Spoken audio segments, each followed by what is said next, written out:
On a appris les halachot concernant la cacheroute des animaux, également des oiseaux. Rappelons que dans la Torah, entre les deux, on a la halacha qui concerne la cacheroute des poissons. Il y a exactement 4 psukim ou 5 qui parlent des poissons, c'est tout. Et quelle est la règle? On la connaît, c'est qu'il faut qu'il y ait dans les poissons des écailles et des nageoires. La règle étant que s'il y a des écailles, il y a forcément des nageoires. On n'a pas besoin de chercher. Si par exemple le poissonnier a coupé le poisson en pavé et on n'a pas vu les nageoires, on n'a qu'une partie du poisson où il y a les écailles, eh bien malgré tout c'est cachère.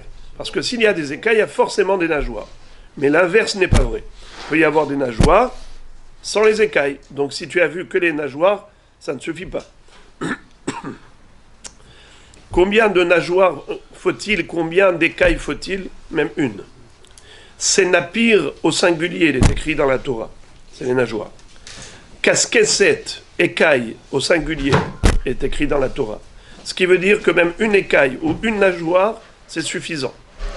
Maintenant, quel est le din dans le cas où le poisson, lorsqu'on l'a pêché, il était tellement petit qu'il n'avait aucune écaille? Mais on sait pertinemment qu'en grandissant, ça va lui pousser.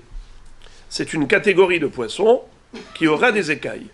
Eh bien que maintenant il n'en ait pas, c'est tout de même caché. Pourquoi? Parce qu'il en aura après. Ou bien l'inverse. Il en avait, mais au moment où on le pêche, il perd toutes ses écailles. D'accord?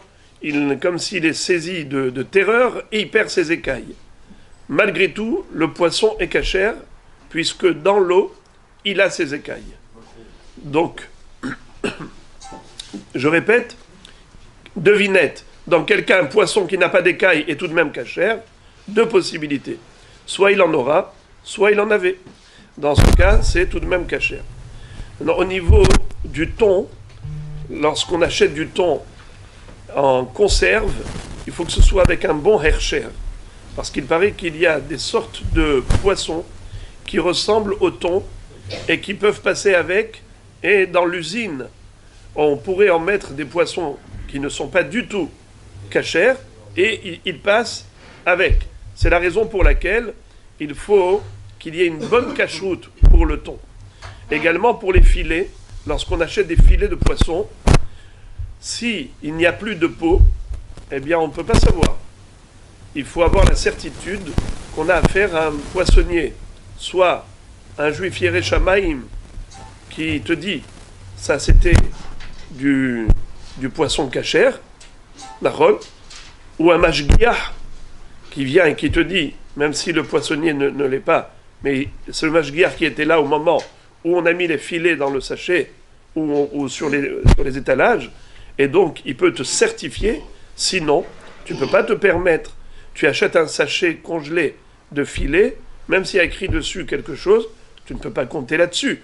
Il faut que ce soit avec un bon hercher, avec ce qu'on appelle hotam, betor hotam, le sachet bien plombé avec le hercher dessus, de manière à être sûr que ces filets de poissons proviennent de poissons qui avaient des écailles et des nageoires. Donc, ça c'est en ce qui concerne les êtres aquatiques.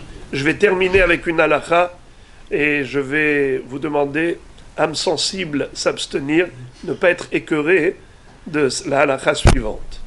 Vous savez que les vers de terre, on n'a pas le droit de les manger, les insectes, n'est-ce pas? Mais pour ceux qui s'en souviennent, il y a quelques jours, on avait appris qu'au niveau des halachot de Tolaim, des petits vers qui prolifèrent à l'intérieur du fruit. Alors la Torah nous a dit que Hasheretz, Hashoretz, Ala Haretz est interdit. Le reptile qui a rampé sur la terre est interdit. Qu'est-ce que c'est que ce langage entre guillemets farfelu? Hasheretz, Hashoretz, Ala Haretz. Écoutez le chidouche, on l'a déjà dit, c'est que si le fruit qui était sur l'arbre, il y a eu à l'intérieur un petit ver qui s'est formé par la pourriture du fruit, mais il n'a pas eu le temps de circuler à l'intérieur du fruit. Il était coincé, bloqué, comme emprisonné. ou bien des légumes, des légumineuses, vous voyez, des lentilles ou des fèves, avec à l'intérieur un petit insecte, mais qui est né à l'intérieur et qui ne pouvait pas circuler. Dans ce cas-là, pour les Sfaradim, c'est moutab. Pourquoi? Parce que la Torah dit Sheretz ha-shoretz ala haaretz. S'il pouvait circuler dans le fruit, c'est comme s'il a circulé sur le sol. Pourquoi? Parce que le fruit étant rattaché à l'arbre, l'arbre étant rattaché au sol. Donc circuler à l'intérieur du fruit, c'est comme circuler sur le sol. Ça, on l'a appris. Maintenant, quel est le din si, au moment où on a pris les fruits, on les a cueillis de l'arbre, ils étaient nickel, propres. Et voilà que, quand on les a mis dans la corbeille, on a tardé, et c'est comme ça que dans ces dattes, ou dans ces fruits, à l'intérieur, il y a eu des petits insectes, petits vers qui se sont formés. Figurez-vous que si ils ne sont jamais sortis à l'extérieur du fruit, même s'ils ont circulé à l'intérieur du fruit, ils sont permis. Pourquoi ils sont permis? Parce qu'ils n'ont jamais circulé sur le sol. Ils n'étaient pas shoretz ala haaretz, ils n'ont pas rampé sur le sol. Qu'est-ce que tu vas me dire? Mais ils ont rampé dans le fruit? Oui, mais le fruit était détaché du sol. Donc ils ont rampé dans le fruit et pas sur le sol. Ils ne sont pas sortis du fruit. S'il y a eu un petit trou et ils sont sortis à l'extérieur, finish. Ces vers-là ne sont plus permis. Même s'ils ont fait aller-retour, ils sont retournés dans le fruit à saut, parce qu'ils ont rampé sur le sol. Écoutez ça, dans le même ordre d'idée, l'eau stagnante. Quand vous avez de l'eau dans un puits, il y a des puits d'eau. Aujourd'hui, on ne connaît plus ça parce que grâce à Dieu, on a des robinets.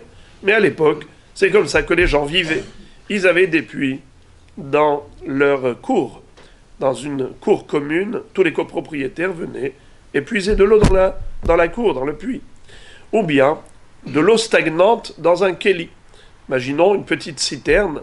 À l'époque où il n'y avait pas de robinet, ils avaient des citernes à la maison.